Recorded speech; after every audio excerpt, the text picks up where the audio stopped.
Good morning everyone. Ito po ang inyong lingkod, si Pastor Will Camia po mula po dito sa Winnipeg, Manitoba, Canada para po sa ating pag-aaral ng salita ng Diyos ngayong umaga.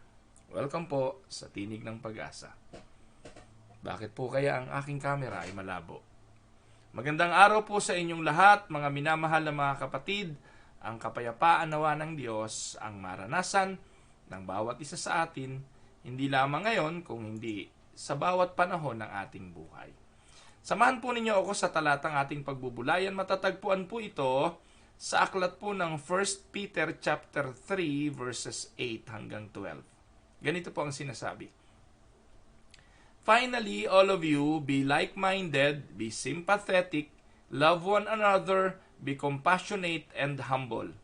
Do not repay evil with evil or insult with insult.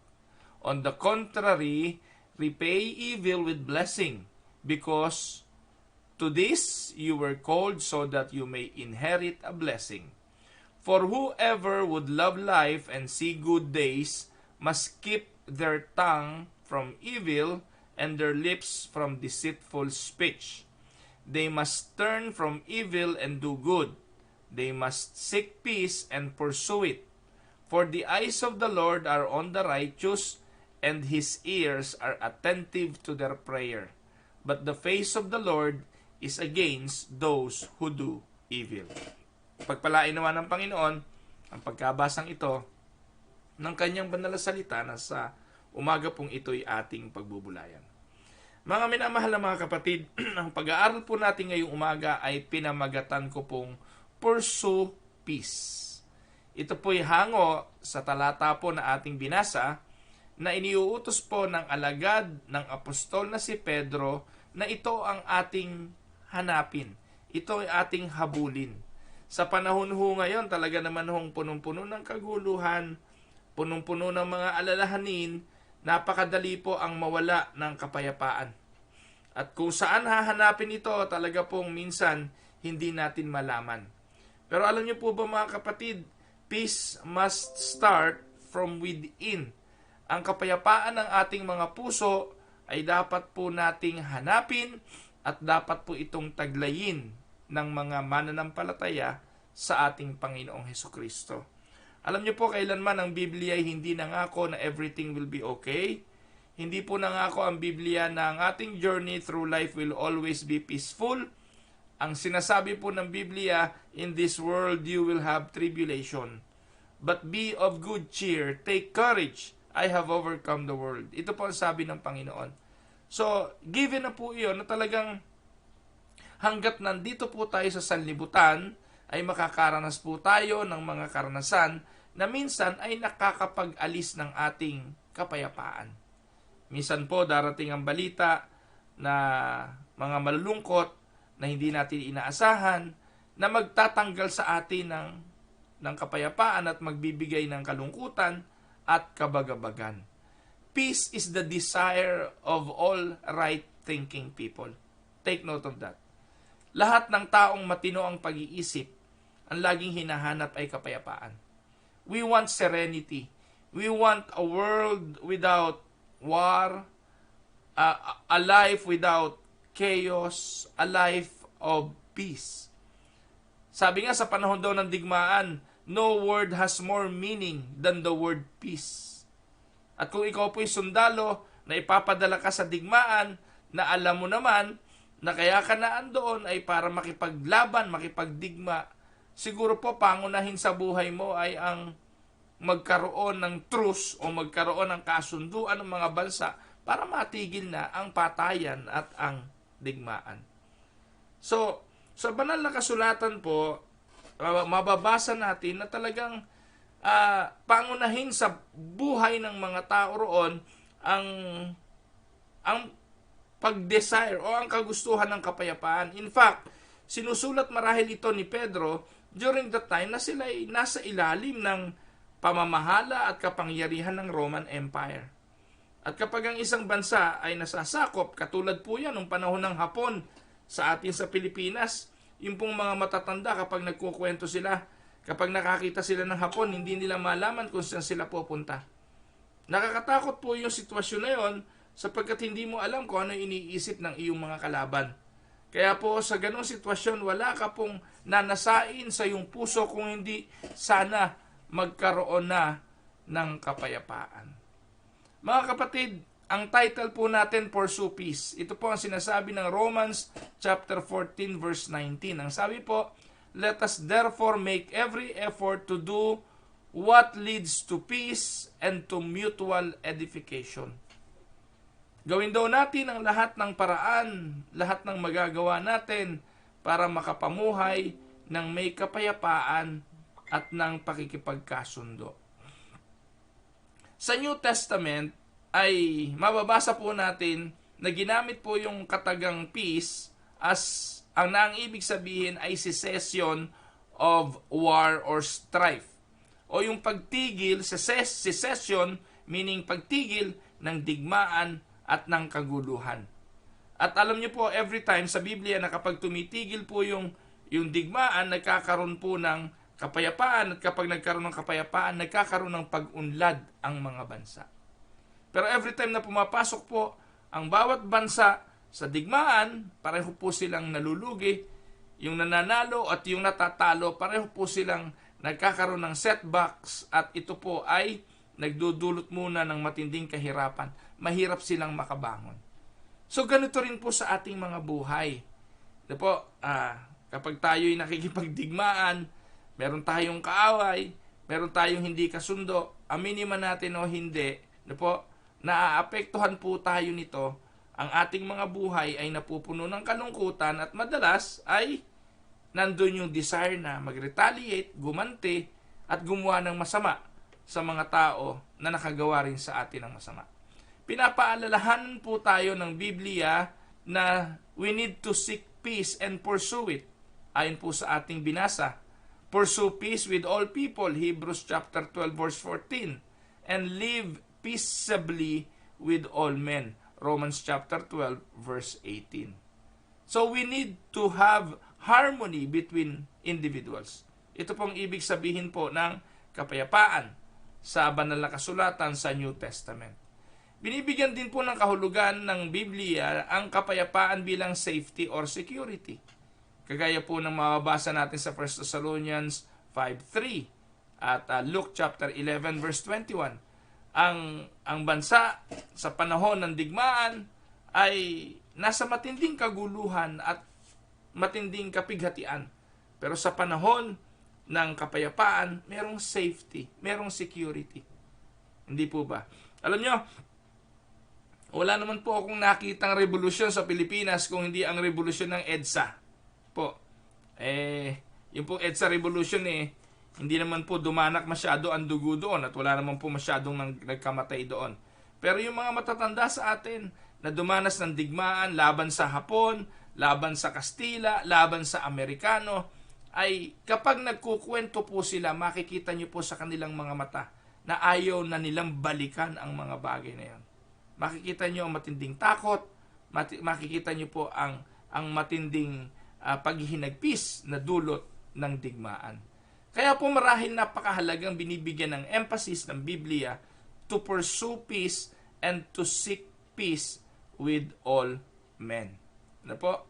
Ngayon, tingnan po natin mga kapatid, ano po ba ang nagagawa ng kawalang kapayapaan? Ano po ba ang nagwawasak ng kapayapaan? Things which destroy peace. Sa Biblia po mga kapatid, ay may mga example ng mga bagay na sumisira at nagwawasak ng kapayapaan. At i-apply po natin ito sa ating mga buhay. Mga kapatid, kung tatanungin kita ngayong umaga, bakit nawawala ang kapayapaan? Bakit humahantong ito sa pag-aaway? Bakit humahantong ito sa matagal na panahon ng hindi pag-uusap? Sa mga panahon na hindi kayo nagkakaintindihan? At anong mga sumisira ng kapayapaan? Sa Bible, ang sabi po ng ating pong binasa na talata, samahan po ninyo ako po. Sabi po ng verse 10 ng chapter 3 ay ganito, for whoever would love life and see good days must keep their tongue from evil and their lips from deceitful speech. They must turn from evil and do good. So ano po yun ayon dito sa talata ang sumisira ng tinatawag na kapayapaan? Things which destroy peace. Ang sabi po, una, yung pagiging magagalitin. Yung mabilis magalit. Yung madali kang sumabog. No? Nung Sunday po, tinalaki ko po yung patience. At doon sa patience, meron pong Greek word na tinalakay ako, yung Greek word na makrothumos. Yung pong makrothumos, ang ibig po sabihin noon, hindi madaling mag-init. Hindi madaling magalit. At hinahamon po ang bawat isa sa atin to develop patience and not to get mad or angry easily. Sapagkat isa po ito sa madalas na nagiging cause ng hindi pagkakaunawaan. Nakikita niyo ba mga kapatid, minsan yung mag-asawa, nagsisimula naman ng umaga, maganda ang usapan eh. Pero sa pamamagitan lang ng isang pangit na salita, miscommunication, hindi pagkakaunawaan, sumasabog ito. At ano pong nangyayari? Di ba minsan maghapon di kayo nag-uusap? Okay na po yun kung maghapon lang. Minsan tumatagal pa ho ng 1 linggong hindi nag-uusap. At kalaunan, humahantong ito sa galit. Sabi po ng Colossians chapter 3 verse 8, put off anger. Put off anger. Tanggalin ang galit. Sabi po ng Titus 1:7, an elder is not to be quick-tempered. Bilang elder, yung mga tumatanda na, wag daw tayong mabilis magalit. And ano po ang sabi po ng Proverbs 15:1? Doon po mababasa natin the proper way to respond na po tungkol sa pagkagalit. So, ito po yung mga sumisira ng kapayapaan. Yung padalos-dalos na mga pagpapasya, padalos-dalos na pagsasalita, at padalos-dalos na mga gawain. Hindi mga napag-iisipan. Pangalawa po na sumisira din sa kapayapaan ay ang tinatawag na selfishness or childish character or childish characteristic to be exact. Sabi nga, when a person is determined to have his own way, it is bound to cause trouble. Kapag ang isang tao raw ay determinado na ang masunod yung gusto niya nang walang konsiderasyon sa iba, sigurado patungo ito sa problema. In matters of judgment, all will not agree. Therefore, someone must yield. Sa anumang mga bagay sa buhay na ito, hindi naman po pwedeng lahat ng gagawin mo ay aani lang ng pagsang-ayon ng iba. May mga bagay na gagawin ka na kontra sila. At anong gagawin? Kapag kontra sila, ibig sabihin, digmaan na? Hindi. Matuto tayong mag-yield o matuto tayong magbigay. Sapagkat kung hindi, sigurado pong pareho tayong mapapahamak. Katulad lang po ng pagmamaneho yan mga kapatid. Kaya nga po sa pagmamaneho, nakikita niyo po yung triangle na gano'n. Ibig po sabihin no, yield. Ano pong ibig sabihin nun?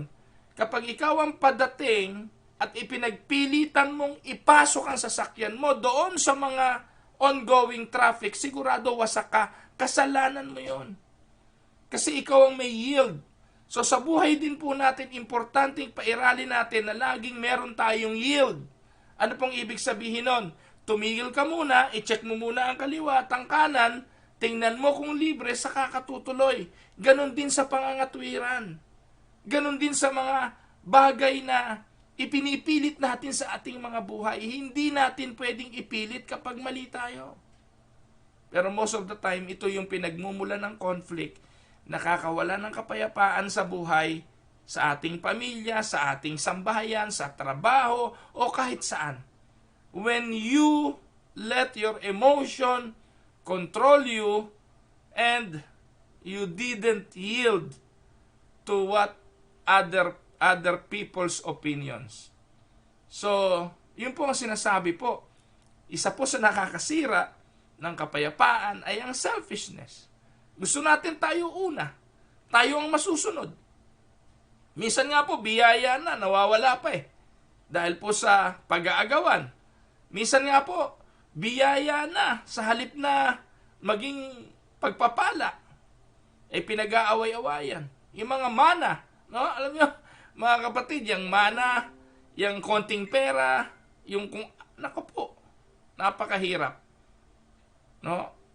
Napakahirap po mga kapatid dahil po yung mga bagay na yan ay nagiging cause ng hindi pagkakaunawaan ng mga magkakapatid. Kami po ay apat na magkakapatid na iwanan po ng aming magulang yung aming pong dating yung bahay na tinitirahan namin nung kami mga bata pa. Ito po ay isang maliit na property at ang nakatira doon ngayon ay ang dalawa kong kapatid, yung pong sumunod sa aking lalaki at yung aming bunso. Isa lang po lagi kong bilin sa kanila. Yang lupa na yan, yung bahay na yan na tinitira nyo, inyo na yan. Kung ako, saga ng akin. Kasi meron po kaming isang babae, si Emma, yung pangatlong kapatid ko. Kung gana sa akin, hindi natin dapat pagawain. Inyo na yan. Inyo yung dalawa. Ang pakiusap ko lang, kayo nakatira dyan, huwag kayong mag-aaway. Iwasan na ninyo ang hindi pagkakaunawan. Biyaya na yan.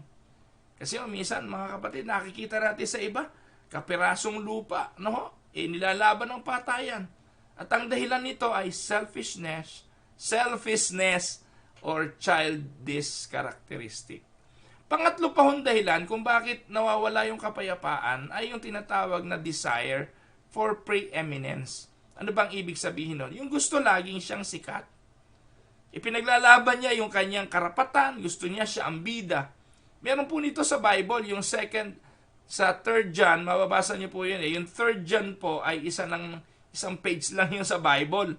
No, yung katlong sulat ni Juan, sa verse 9, mababasa niyo po ang tao roon, ang pangalan Diotrepes. Ito po si Diotrepes ay ang tawag po ni Juan dito ay malupit na tao na wala siyang gustong gawin sa simbahan kundi ang siya'y maging sikat. At ano po ang ginagawa nito? Gumagawa siya ng kaguluhan, pinag-aaway-away niya yung mga tao sa loob ng simbahan at gumagawa siya ng mga chismis. Para ano? Sinisiraan niya yung iba para siya ang sumikat. Winawasak niya yung iba para siya ang matanyag. Ito po si Diotrepes. A desire for preeminence ay nagiging dahilan para wag kang mamuhay na may kapayapaan. Kapatid, tatanungin kita, ilan ang kaaway mo? Ilan ang kaaway mo? Sa social media, sa kapitbahay, sa buhay mo ngayon. No, iba po yung taong naiinggit sa'yo kasi hindi mo kayang kontrolin yun eh. Iba po yung mga tao na gusto kang sirain, wala kang kontrol dun eh. Ako po maraming taong galit sa akin. So problema nila yon. Pero yung galit ako sa kanila, konti lang yung mga aaminin ko po sa inyo, meron din po mga tao sa buhay ko na naiinis ako at napipikon ako. Pero hindi po marami yon. Mas marami po yung siguro galit sa akin, naiinggit sa akin, masama ang loob sa akin, kesa yung ako ang galit sa kanila at naiinggit sa kanila. Kasi po pag sila ang galit sa iyo, sila ang mananagot doon. Pero pag ikaw ang masama ang loob at ikaw ang galit sa iba, ikaw ang mawawalan ng kapayapaan. Nakuha niyo po mga kapatid. Alam niyo po, ako kaya kong harapin ng harapan at nakatingin sa mata kahit sinong tao. Kahit kaninong tao. Wala po akong pinangingilagang tao dahil alam ko deep inside, payapa ako. Kahit po yung mga taong alam kong masama ang loob sa akin. Alam niyo po mga kapatid, nung dumating ako rito, marami pong nagalit sa akin kasi ang kanila pong accusation, nang hati ako ng simbahan eh. Kasi po, meron pong yung pong mga kapatirang UNIDA na nandito po sa Canada na nagsimula, galing po din sila sa ibang church. At syempre, nung nagsimula tayo rito, naglipatan na sila kasi andito na ang UNIDA sa Canada. Syempre, yung mga pinanggalingan nila simbahan nagagalit. At ang akusasyon nga ho sa amin dito, lalo-lalo na yung JIL, yun ang unang-unang nagkalat dito sa Canada, sa Winnipeg, na kami ay mga agaw na miyembro. Samantalang wala naman ako natatanda ang galing sa kanila na miyembro ng UNIDA. So mahilig lang sila magchismis, no? So ano po nangyari? Kinakalat nila dito ang UNIDA, yung mga ngagaw ng miyembro, kaya galit sila sa akin. Pero kahit saan ko sila makita, yung mga pastor na yon, kahit saan ko sila makita, sa tindahan man, sa grocery, supermarket, kahit na saang pagkakataon natititigan ko sila sa mata. Kasi wala akong kasalanan sa kanila. Sila ang nagtatanim ng galit at ng sama ng loob sa inyong lingkod. So kaya ito po ang sukatan. Hindi ko po tinatanong kung gaano karami galit sa inyo. Wala pong problema yun. Hayaan nyo sila. Hindi ko po tinatanong kung gaano karami naiinggit sa inyo. Wala pong problema yun. Hayaan nyo sila. As long as you have peace in your heart. Pero kung wala kang kapayapaan, ibig sabihin apektado ka, may problema ka. And maybe, the reason for that is not only selfishness, is not only being angry, but a desire for preeminence. Amen? Ang isa pa po na nakakawala ng kapayapaan, yung tinatawag na self-justification. Alam niyo po, it is always difficult for those with this attitude to admit wrong. Hanggat hindi natin inaamin na tayo'y mali din at nagkakamali, mananatili po tayong walang kapayapaan. Sabi nga po, minsan mistakes are made, little damage is done, but rather than confess the error and change the life and minimize damage, this begin to justify self, causing great and many times irreparable damage. Minsan po yung problema na nalikha, kung ihihingi lang ng tawad at aaminin, tapos na. Pero kung magbebenggahan, magbabali ka ng akusasyon, magsisigawan, hindi po ito matatapos. Alam niyo po, mahilig ako manonood nung mga programa ni Rafi Tulfo eh. Minsan po, kaliliit na mga bagay, minsan nakakatawa eh, hindi po ba? Simple lang, pupunta kay Tulfo pero kalaunan magbabati din naman. Alam niyo po, minsan ang kailangan lang naman, pagbababa ng pride. Pag-amin ng kamalian.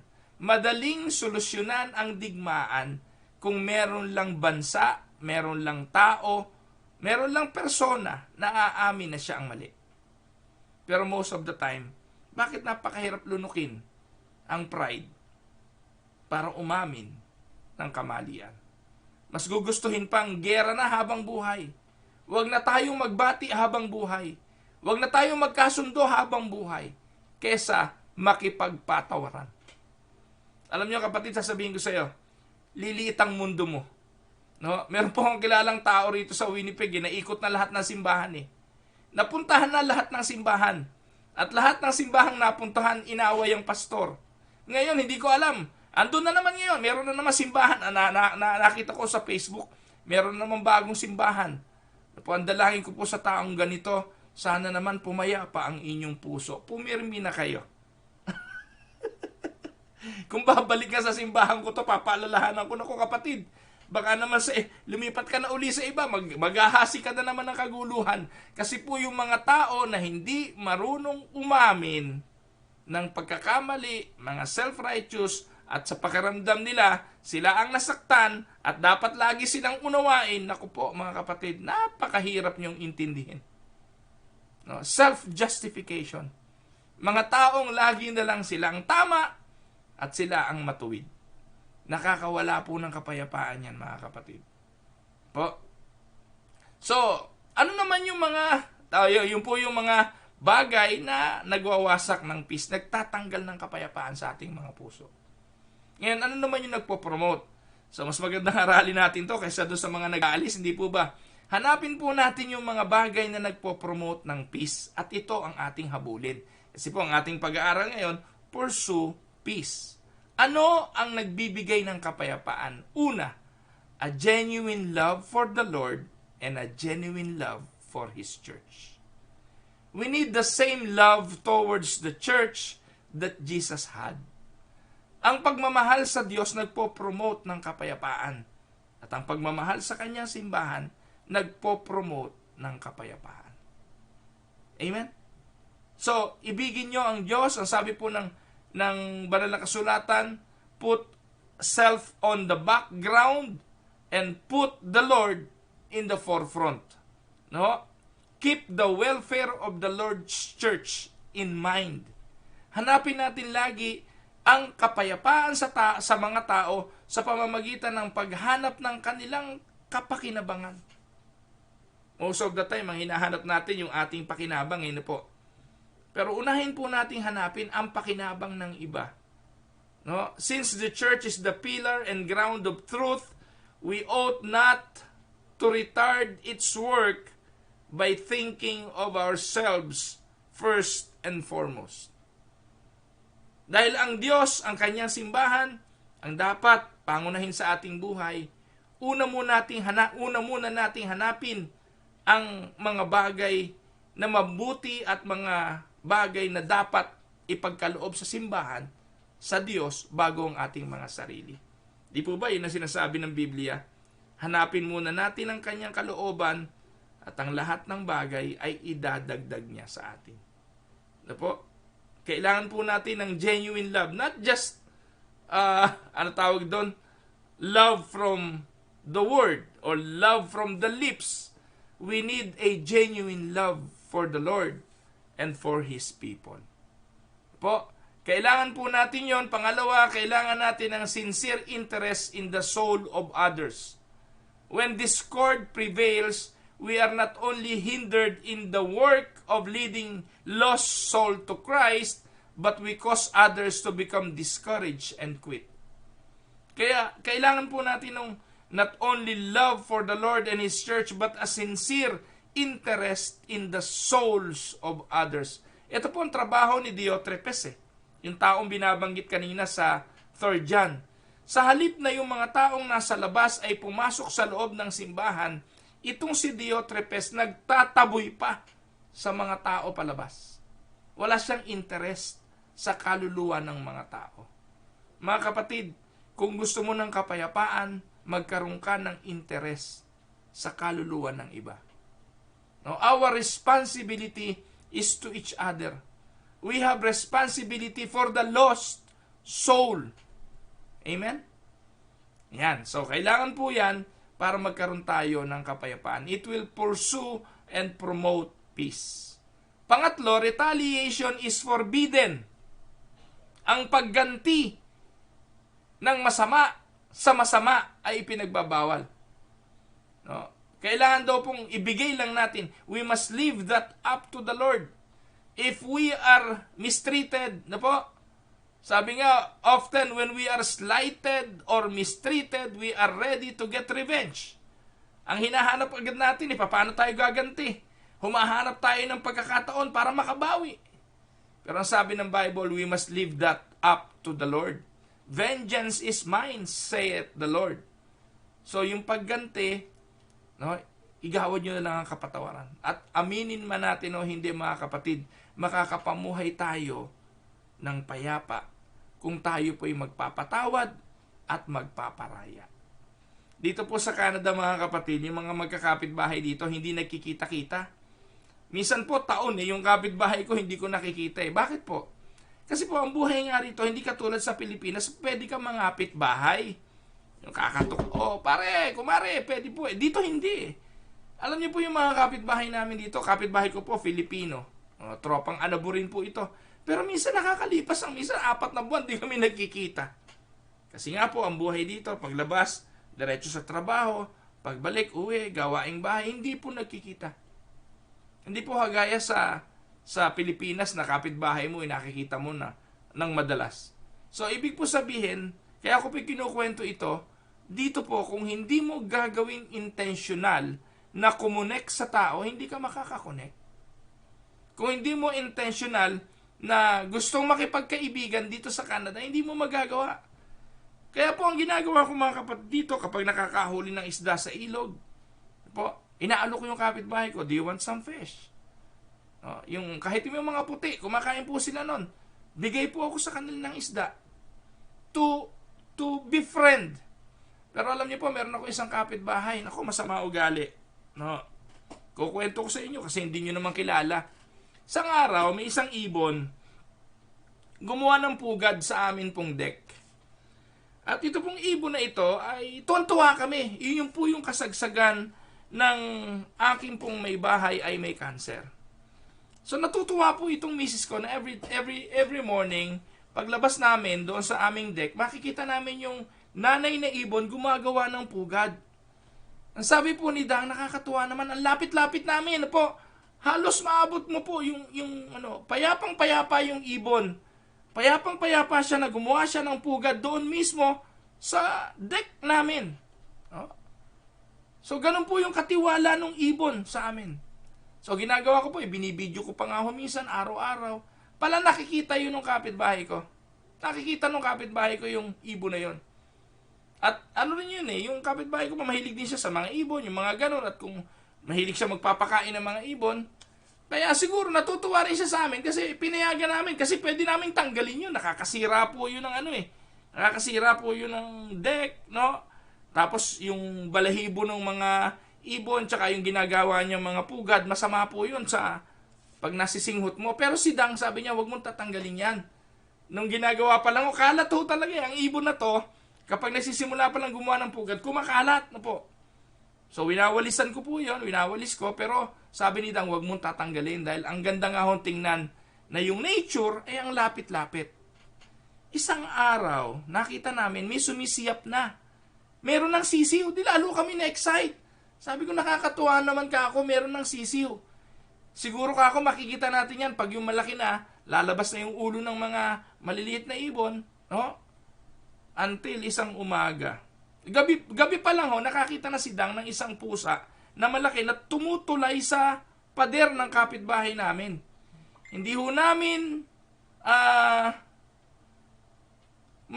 hindi po namin inisip na ito'y pupunta doon sa ibon. Alam niyo po, kinabukasan, nakita po namin nagkalat yung balahibo, wasak po yung pugad, at may mga dugo na nagkalat po doon sa baba. Na-massacre po yung ibon. No, kinain po, marahil yung pusa nga pong malaki ang siyang tumira. Hindi po namin alam, hindi po namin mapagbintangan yung pusa. Pero sino po ang gagawa nun? Ang problema ito, hindi po yun ang problema. Lungkot na lungkot ang misis ko. Kasi nga po, araw-araw, therapeutic na sa kanya na makita yung ibon na ito at makita kung ano yung mga pangyayari araw-araw doon sa ibon. Dinadala niya ng pagkain yung kanya mga inakay. Aba, isang araw po may dumating na pulis sa aming bahay. At ang sabi ng pulis, sinumbong kami ng aming kapitbahay na winasak daw namin ang pugad ng ibon. Mga kapatid, kung kayo po ang ganun, anong gagawin nyo? Initially, sa isipan ko, napakawalang yung kapitbahay ko na to. Wala pong nakakakita nun, kundi yung kapitbahay lang na yun kasi doon po sa side niya yun At yung pong Filipino, alam mo yung Filipino, hindi po yun, wala po yung pakialam doon. Kaya po yung puti na kapitbahay ng namin, ang talagang siyang nagsumbong nun. And Filipino wouldn't mind. No? Pero itong puti na kapitbahay namin siya nagsumbong. Galit na galit po ako. Kasi po, lahat ng pakikisama, ginawa ko doon Lahat ng pakikisama, ibinigay ko doon. Merong lulutuing suman, bigay ko sa kanya. Kung ano man, at tunto, Hoy, Pastor Ruel, thank you so much for... Babae po yon. I really appreciate, thank you for being my neighbor. Tuntua siya kasi pastor ako, yung mga anak ko, wala kaming kaguluhang ginagawa. Pero sa kabila nun, isipin po ninyo ang ginawa sa akin. Sama-sama ang loob ko, pero instead of retaliating, I decided to keep my peace. I decided not to retaliate. Ngayon po mga kapatid, maniwala man kayo o hindi, pag nakikita niya ako, hindi niya malaman kung saan siya susuot. Lumitang mundo niya. Minsan hihingi siya ng tulong, hindi niya malaman paano niya gagawin, papaalam pa niya sa iba. Hayaan po natin ang Diyos ang siyang gumanti. Isang araw nakita ko po yung bahay niya. May nakapost na po doon, for sale. For sale. Ibig sabihin, hindi na siya makatiis. Siya na po ang lilipat ng bahay. Pero hindi po ako nagsalita ni katiting. Hindi po ako gumanti. Wala pong retaliation. Sinumbong ko lang siya sa Panginoon. Mga kapatid, marami pong mga bagay na pwedeng magtanggal ng ating kapayapaan. Iba't iba. May mga bagay na darating sa buhay natin, wala tayong kontrol. Pero if there is one thing we have control over, ay ang ating mga emosyon. Tandaan po ninyo, walang pwedeng sino man na magtutulak sa inyo para magalit kung ayaw mo. Walang sino man na pwedeng magtanggal ng kapayapaan mo kung ayaw mo. Kaya ka nawawalan ng kapayapaan, kaya ka nagagalit, kasi pinapayagan mo. Tandaan po natin, ito yung panghuli. We also need to understand the other person. Lahat ng tao sa mundong ito may pinagdadaanan. Ako po, ganun na lang ang pananaw ko ngayon lagi sa buhay. Kapag may naggagawa at nag-iisip ng masama sa akin, iniisip ko, may pinagdadaanan yan. Kapag medyo hindi maayos ang pakikitungo sa akin, laging nasa isip ko, may pinagdadaanan yan. At uunawain mo na lang kasi may pinagdadaanan yan. Marami pong tao sa buhay natin ang ganun at minsan tayo man ay ganun din. Naapektuhan po tayo ng mga pinagdadaanan natin.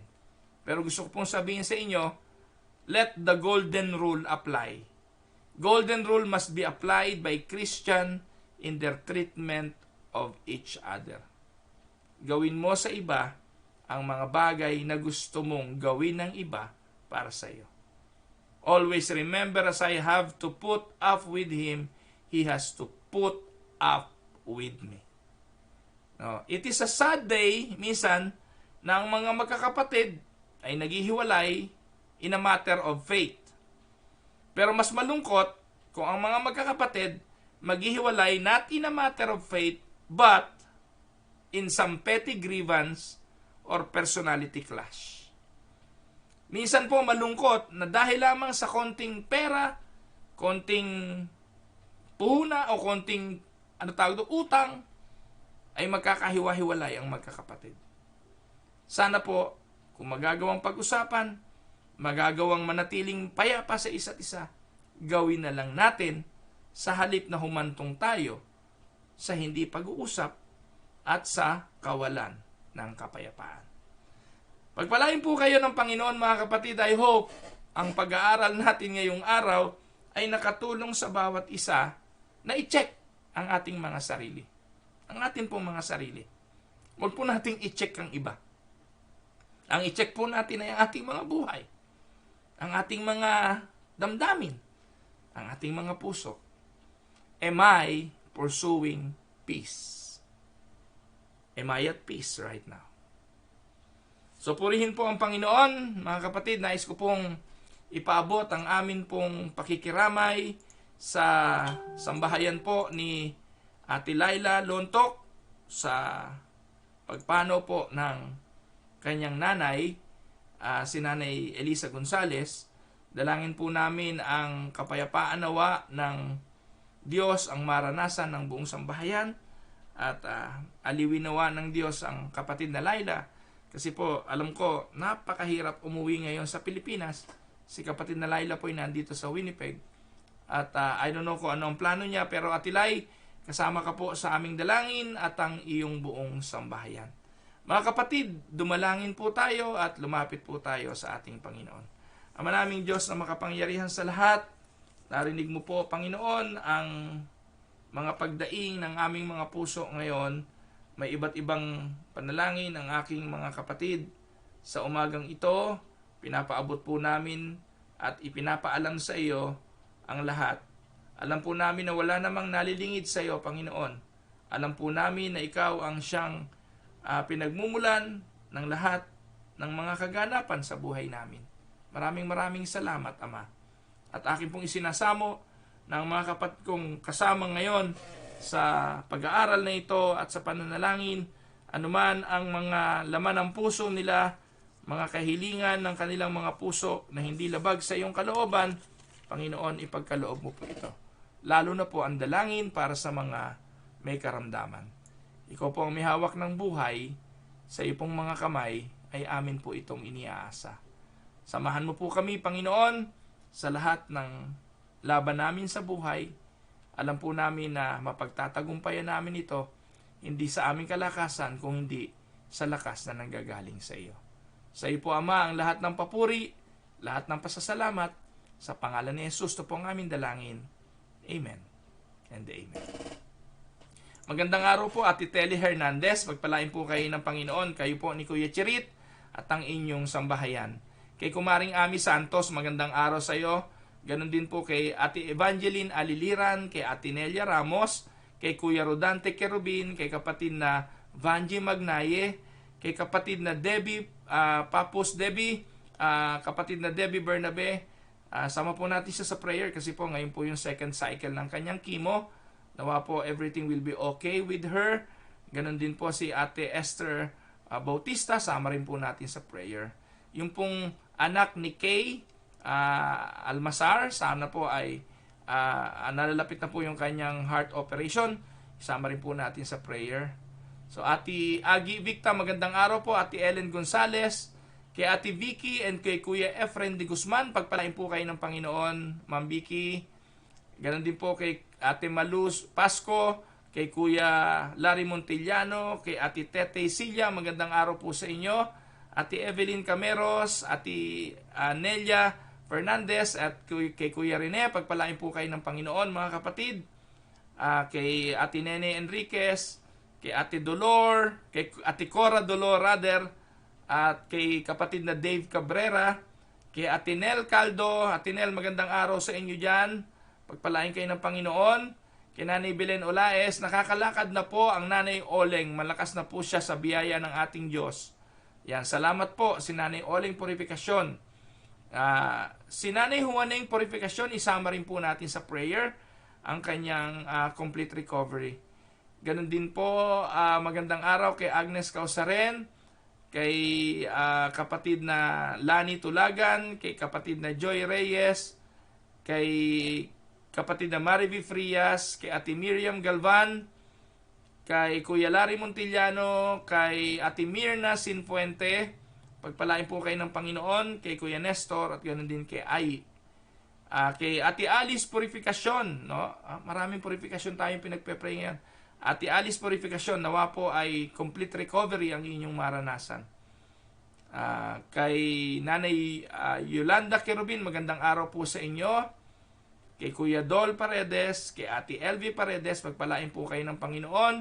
Kay kapatid na Annaliza Jimeno, kay Marites Villanueva, at kay Ate Betty Saria. Pagpalain po kayo ng Panginoong lahat mga kapatid. Ayan. Si kapatid na Nilda Ampong, magandang araw din po sa inyo. Ate Betty and Kuya Nick Bautista, magandang araw po. Kay Ate Delia Magkawas, patuloy po nating isama sa prayer si Kuya Ban, na nawa po ay makauwi na sa kanyang tahanan at makarecover na po ng tuluyan. Ate Delia, magandang araw po sa inyo. Kay Darren at kay Marlet Sakdalan, pagpalain kayo ng Panginoon ang inyong sambahayan. Ayan. So, yan. Sabi po ni Kuya Noel, hindi niya kailangan ng anger management therapist. Sapat na ang salita ng Diyos. Amen. Good morning po, Kuya Noel. Pagpalain po kayo ng Panginoon. Si Edward Villanueva, magandang araw kapatid. Pagpalain kayo ng Panginoon dyan sa Yorkton. Ganon din po si Ate Esther Bautista. Ayan. So Ate Esther, magpagaling po kayo. Kasama po kayo lagi sa aming pong mga dalangin. Ang kapayapaan nawa ng Diyos ang patuloy niyong maranasan. So thank you po mga kapatid. Maligayang kaarawan po sa mga kapatid natin na nagdiriwang ng kaarawan ngayon. Ang Elder Louie Mejia, birthday po niya ngayon. Happy birthday po Elder Louie. At marami pang iba na may mga kaarawan na hindi ko na po mabati yung iba. So maraming pong salamat Panginoon sa inyo at sa Panginoon sa patuloy po ninyong pagsubaybay. Thank you po sa pag-share. Umabot po tayo ngayon. Nakita ko po yung pinakamarami yata ngayon nag-view. 96 na po. So malapit na po tayo sa 100. Konti na lang at makakakita na po tayo ng 100 viewers sa atin pong tinig ng pag-asa. So continuously share the video habang naka-live po ito at para naman po doon sa iba. At ganun din po mga kapatid ay panoorin niyo po yung aking YouTube channel. Kagabi po ay i-video ko yung aming Thanksgiving dinner. Ayan. So sa YouTube po, Ruel Camia TV, hanapin niyo po yon. At can you please subscribe doon sa YouTube channel namin. Ayun po yung amin pong buhay dito sa Canada at kung ano-ano pa. At kung gusto nyo mapanood yung aking mga anak, yung aking pong asawa, yung kanyang journey and recovery sa cancer, ayun, makapapanood nyo po yun doon sa amin pong YouTube channel, Roel Camia TV. So ayun po, maraming pong salamat mga kapatid. Tuesday morning, pagpalain kayo ng Diyos. Bukas po ay prayer meeting, Wednesday. At bukas din po sa Tinig ng Pag-asa, 7:30 ng umaga po. Ito po ang inyong lingkod, si Pastor Roel Camia. God bless everyone.